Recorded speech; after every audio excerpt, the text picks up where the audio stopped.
ومين الخاين الغشاش.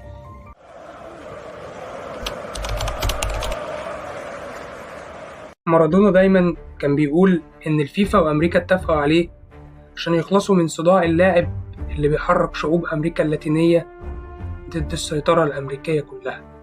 وتلاقيك دلوقتي بتسألني سؤال مهم، وهو إن هل يا مستر عبعال مارادونا كان بيكره أمريكا عشان الكورة بس، ولا الموضوع كان شخصي؟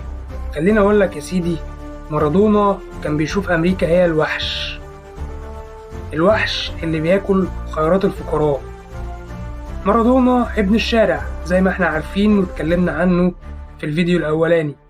كان شايف إن أمريكا هي اللي بتدعم الأنظمة اللي بتجوع أهله في الأرجنتين. لما أمريكا رفضت تديله تأشيرة سنين طويلة عشان يدخل يعالج بنته، كرهه زاد. لما شافهم بيحاولوا يسيطروا على العالم بالقوة، قرر إن هو يكون صوت المتمردين. كان دايما يقول أنا بفتخر إني عدو لأمريكا لأني واقف دايما مع الغلابة. بالنسبة لمارادونا، أمريكا ما كانتش مجرد بلد، كانت سجن حاول يكسر كرامته وحاول يهينه، وهو فضل يرفض فيه لحد آخر يوم في عمره.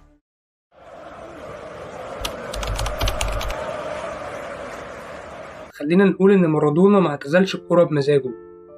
مارادونا اتعدم كرويا على أرض أمريكية.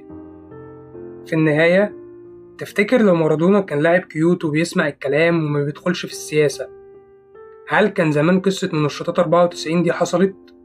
ولا أمريكا كانت محتاجة تكسر عينه عشان هو الوحيد اللي كان صوته أعلى منه؟ مستني رأيكم في الكومنتات. سلام.